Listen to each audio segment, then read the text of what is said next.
Hello दोस्तों, नमस्कार। स्वागत है एक बार फिर से आपके अपने प्रिय चैनल पर। दोस्तों अभी की जो सबसे बड़ी खबर आ रही है, जहां पर चीन है कि मानता नहीं। विदेश मंत्री एस जयशंकर ने कह दी है चाइना को लेकर बड़ी बात दोस्तों, जहां पर कह दिया है कि अगर बातचीत से नहीं मानता है तो होगा बुरा असर और कभी भी तनाव के बीच चाइना के साथ भारत का युद्ध हो सकता है। जी हाँ दोस्तों, बड़ी बात कही गई है, बताएंगे पूरी बात। साथ ही अगली खबर में आपको बताएंगे जहां पर इमरान खान ने कहा है कश्मीर का मुद्दा हर मंच पर उठाएंगे, जिसको लेकर इस देश ने लगा दी है इमरान खान को फटकार। जी हाँ दोस्तों, वो कौन सा देश है और इस फटकार के पीछे का कारण क्या है दोस्तों, हर चीज आपको बताएंगे। साथ ही अगली खबर में बताएंगे जहां पर म्यांमार से बड़ी खबर आ रही है कि लोकतंत्र खत्म होते ही शुरू हो गया है वहां पर खून खराबा। जी हाँ दोस्तों, पूर्व नेता के काफिले पर हमला कर दिया गया है दोस्तों, जहां 12 लोगों की मौत हो गई है। बताएंगे और भी खबरें आपको।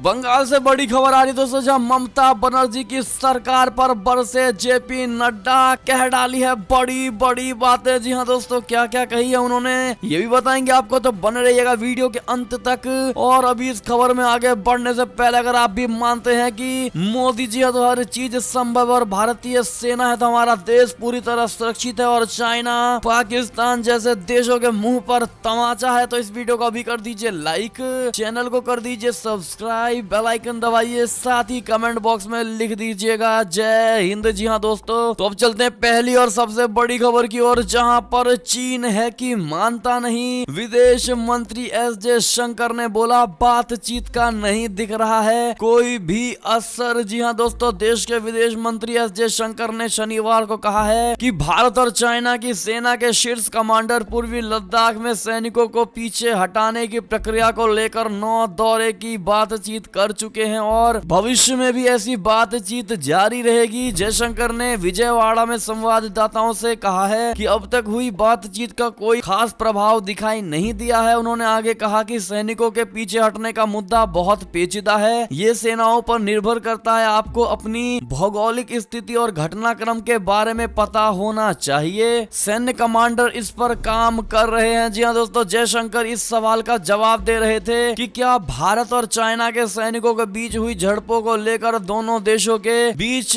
मंत्री स्तरीय का बातचीत हो सकती है या नहीं। भारत और चीन के बीच बीते साल 5 मई से ही पूर्वी लद्दाख में सैन्य गतिरोध चल रहा है। इस गतिरोध को खत्म करने के लिए दोनों देशों के बीच कई दौर की सैन्य और राजनयिक स्तर की बातचीत हो चुकी है, लेकिन अब तक कोई हल नहीं निकल पाया। ऐसे में विदेश मंत्री का साफ कहना है कि हमने चाइना के साथ खूब बातचीत करने की कोशिश की है, लेकिन उसका कोई भी खास परिणाम नहीं निकल सका है। लेकिन आगे आने वाले समय में अगर चाइना बातचीत की पेशकश रखता है तो हम हमेशा तैयार रहेंगे, लेकिन अगर कोई इसका पुख्ता हल नहीं निकल पाता तो हम किसी भी हद तक जा सकते हैं। और चाइना कभी ये ना सोचे कि भारत कमजोर है, नहीं, भारत कमजोर नहीं है। भारत में वो ताकत है जो किसी अन्य देश की सेनाओं में नहीं है। जी हाँ दोस्तों, इस तरह के उनके कहने का अर्थ निकलता सामने आ रहा है। इस पर आपकी क्या प्रतिक्रिया होगी दोस्तों, जरूर बताइएगा। और बातचीत से क्यों ये चीजें सॉल्व नहीं हो पा रही हैं दोस्तों, आपको क्या लगता है कमेंट करके जरूर बताइएगा। चलते हैं दूसरी बड़ी खबर की ओर, जहां की इमरान खान ने कहा है कि कश्मीर का मुद्दा हर मंच पर उठाएंगे को लेकर बांग्लादेश ने लगा दी है फटकार। बता दे दोस्तों आपको, पाकिस्तान ने इस साल भी कश्मीर एकता दिवस मनाया है। इस मौके पर जनसभाएं करके पाकिस्तान के प्रधानमंत्री इमरान खान ने कहा है कि वो हर एक मंच पर कश्मीर के दूत बनकर जाएंगे। तो वहीं पड़ोसी देश बांग्लादेश ने पाकिस्तान उच्चायोग को ढाका में कश्मीर एकता दिवस मनाने पर फटकार लगा दी है। पाकिस्तान से कश्मीर में आतंकवादी न भेजने की मांग की है। बांग्लादेश ने पाकिस्तान से कहा है कि मुजीबुर रहमान के हत्यारों को शरण देना बंद करें। ढाका में शुक्रवार को बांग्लादेश के सामाजिक संगठनों बांग्लादेश डॉटर्स फाउंडेशन, मानुशेर माझे, मानुशेर काजे और यश बांग्लादेश ने वर्ष 1971 में बांग्लादेश में जनसंहार करने पर पाकिस्तान की आलोचना की है। साथ ही पाकिस्तान से कहा है कि वो उनके राष्ट्रपिता शेख मुजीबुर रहमान के हत्यारों को अपने देश में शरण देना बंद करने को कहा है। जी हाँ दोस्तों, बांग्लादेश ने कहा है कि कश्मीर में आतंकी भेजना बंद करो। इन संगठनों ने नारेबाजी करते हुए कहा है कि पाकिस्तान, हम चाहते हैं कि तुम अपने कुख्यात आतंकियों को जेल में डालो और कश्मीर में अपने आतंकवादी भेजना बंद करो। इन बांग्लादेशियों ने कहा है कि कश्मीर एकजुटता दिवस मनाने वाले पाकिस्तान को बलूचिस्तान में मानवाधिकार उल्लंघन के बारे में भी जवाब देना चाहिए। आपको बता दें दोस्तों कि इमरान खान ने कहा, मैं हर मंच से कश्मीरियों की आवाज उठाऊंगा। पाकिस्तान के कब्जे वाले गुलाम कश्मीर के कोटली शहर में एक जनसभा को संबोधित करते हुए इमरान खान ने कहा कि जितना भी हो सके मैं हर मंच से कश्मीरियों की आवाज को उठाऊंगा, फिर चाहे वो संयुक्त राष्ट्र हो, विश्व के नेता हो या फिर यूरोपीय संघ हो। उन्होंने अमेरिका के पूर्व राष्ट्रपति डोनाल्ड ट्रंप से 3 बार इस मुद्दे को सुलझाने की भी बात कही थी। ऐसे में दोस्तों अगर आप भी मानते हैं कि बांग्लादेश ने सही तरीके से फटकार लगाई है और दोस्तों आप भी अगर फटकार लगाना चाहते, कुछ कहना चाहते हैं इमरान खान को, तो कमेंट करके जरूर बताइएगा। आपकी बात पाकिस्तान के एक एक बंदे तक पहुंचाई जाएगी दोस्तों, तो बताइएगा जरूर। चलते हैं अगली खबर की तरफ, जहां पर म्यांमार से बड़ी खबर, लोकतंत्र खत्म होते ही शुरू हुआ है वहां पर खून खराबा। पूर्व नेता के काफिले पर हमले में 12 लोगों की मौत। जी हाँ दोस्तों, म्यांमार में सेना के तख्ता पलट के बाद शनिवार को एक सशस्त्र हमले में 12 लोगों की मौत हो गई। ये हमला म्यांमार के स्वशासित क्षेत्र के पूर्व प्रमुख निकाय सदस्य के काफिले पर हुआ। मारे जाने वालों में से 9 आम नागरिक और 3 पुलिसकर्मी हैं। चीन की समाचार एजेंसी शिन्हुआ के मुताबिक ये काफिला यूं खिन मोंग लुइन का था, जो कि म्यांमार के स्वशासित क्षेत्र कोकांग के सेंट्रल एग्जीक्यूटिव कमेटी के पूर्व सदस्य हैं। काफिले पर Myanmar national democratic alliance army के 20 सदस्यों ने हमला किया। खबर के मुताबिक हमले में 9 आम नागरिक और 3 पुलिस कर्मियों की मौत हो गई है, जबकि 8 आम नागरिक और जांच और 5 पुलिस वाले घायल हुए हैं। इस बीच सेना ने सशस्त्र बलों के खिलाफ चलाए जाने वाले अभियान पर 28 फरवरी तक रोक लगा दी है। आपको बता दें कि म्यांमार में 1 फरवरी को सेना ने लोकतांत्रिक तरीके से चुनी हुई सरकार के नेताओं को हिरासत में ले लिया और देश की सत्ता को कब्जे में ले लिया था, जैसा कि आप जानते ही होंगे। ऐसे में आपकी क्या राय होगी दोस्तों, जरूर बताइएगा। अगली खबर की अगर बात करें तो चीन की धमकी के बाद ताइवान ने गुयाना में व्यापार कार्यालय खोलने का बड़ा फैसला वापस ले लिया है। दोस्तों चीन की धमकियों के बाद ताइवान ने गुयाना में व्यापार कार्यालय स्थापित करने का फैसला वापस ले लिया है। ताइवान ने शुक्रवार को चाइना के हस्तक्षेप को इसके लिए जिम्मेदार बताया है। दोस्तों ताइवान के इस फैसले को 24 घंटे पहले राजनयिक जीत के तौर पर देखा जा रहा था। विदेश मंत्रालय ने कहा है कि चाइना ने दक्षिण अमेरिकी देश गुयाना की सरकार पर दबाव डाला है, जिसके चलते काफी प्रयासों के बावजूद समझौतों को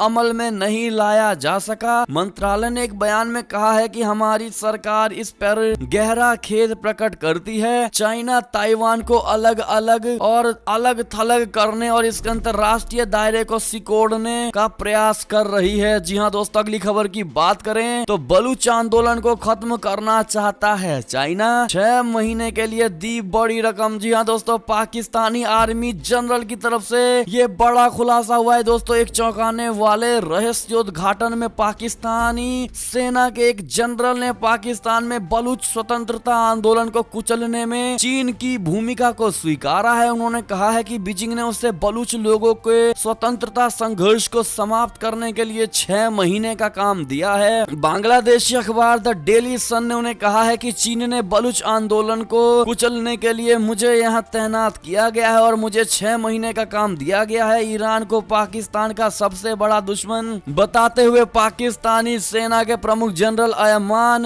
बिलाल ने कहा है कि पाकिस्तान की सेना ईरान के अंदर जाएगी और उनके खिलाफ कार्यवाही करेगी। उन्होंने कहा है चीन ने मुझे वेतन और बड़ी राशि का भुगतान किया है और मुझे आधिकारिक तौर पर अपने क्षेत्रीय हितों के लिए सीपीईसी के खिलाफ ईरान की साजिशों को विफल करने के लिए यहाँ पोस्ट किया है, क्योंकि ये क्षेत्रीय हितों में एक तरह का निवेश है। जी हाँ दोस्तों, ऐसे में आप साफ देख पा रहे होंगे किस प्रकार से चाइना बलूच आंदोलन को खत्म करना चाहता है दोस्तों, और जहाँ पर इसका सबसे बड़ा हाथ नजर आ रहा है। इस पर आपकी क्या प्रतिक्रिया होगी दोस्तों, अपनी राय कमेंट सेक्शन में जरूर लिखकर बताइएगा। चलते हैं अगली बड़ी खबर की तरफ, जहाँ चाइना के खिलाफ गुस्से में है नेपाल के व्यापारी। 16 महीने से सीमा पर रोक रखा है सामान से लदे हुए ट्रक को, ट्रेड ब्लॉक का है आरोप। जी हाँ दोस्तों, नेपाल के प्रधानमंत्री केपी शर्मा ओली की चीन से भले ही नजदीकियां हों, देश के व्यापारी ड्रैगन से पूरी तरह नाराज चल रहे। उन्होंने आरोप लगाया है कि चीन ने अघोषित व्यापार ब्लॉक लगा दिए हैं और उनके सामान से लदे ट्रक 16 महीने से नेपाल में नहीं आ पा रहे। नेपाल नेशनल ट्रेडर्स फेडरेशन के अध्यक्ष नरेश कतुवाल ने कहा है कि कोविड-19 की वजह से सीमा पर फंसे ट्रक अभी तक यहां आने नहीं दिए गए हैं। जी हां दोस्तों, चलते हैं अगली बड़ी खबर की तरफ, जहां पर ममता बनर्जी की सरकार पर बरसे जेपी नड्डा। बोले मई के बाद बंगाल में सब कुछ होगा। जी हां दोस्तों, पश्चिम बंगाल के मालदा में रोड शो के बाद भाजपा के राष्ट्रीय अध्यक्ष जेपी नड्डा राज्य की ममता बनर्जी की नेतृत्व वाली सरकार पर जमकर बरसे। उन्होंने अपने संबोधन में कहा है कि यहां से परिवर्तन यात्रा की शुरुआत हो गई है। यह परिवर्तन सिर्फ सरकार का परिवर्तन नहीं, ये परिवर्तन विचार का परिवर्तन है। उन्होंने कहा कि 10 वर्ष पहले माँ माटी मानुष के नाम पर ममता दीदी ने यहाँ सरकार बनाई थी। 10 साल में माता को लूटा गया, बंगाल की अस्मिता पर आघात पहुंचाया गया, माटी की इज्जत भी नहीं की गई, यहाँ भ्रष्टाचार को संस्थागत बना दिया गया, प्रशासन का राजनीतिकरण कर दिया गया और पुलिस के साथ साथ उसका इस्तेमाल क्रिमिनल एक्टिविटी को बढ़ावा देने के लिए किया गया। ऐसे में दोस्तों उनका साफ कहना है कि बंगाल में बीजेपी की सरकार आकर ही रहेगी और बंगाल आतंकवादियों से मुक्त हो जाएगा दोस्तों, और हर तरह के विरोध करने वाले से मुक्त हो जाएगा और एक सुनहरा बंगाल, रविंद्रनाथ का बंगाल बनकर उभरेगा। जी हाँ दोस्तों, ऐसे में आपकी क्या राय है दोस्तों, और बंगाल में क्या आपको लगता है परिवर्तन हो पाएगा दोस्तों? क्या बीजेपी की सरकार बन पाएगी? आपका क्या मानना है दोस्तों, और आप किसकी सरकार बनते हुए देखना चाहते हैं? कारण के साथ जरूर लिखकर बताइएगा, हमें रहेगा आपके हर एक कमेंट का इंतजार। और ये थी अब तक की सारी बड़ी खबरें। आपको हमारी खबरें कैसी लगी? आशा करता हूँ बहुत अच्छी लगी होगी। अगर जरा भी अच्छी लगी है तो हमेशा की तरह इस वीडियो को अपने भाई बंधुओं में व्हाट्सएप, फेसबुक, ट्विटर के जरिए पूरे भारत में शेयर करना बिल्कुल मत भूलिएगा दोस्तों। और अभी कर दीजिए इस वीडियो को लाइक, चैनल को कर दीजिए सब्सक्राइब।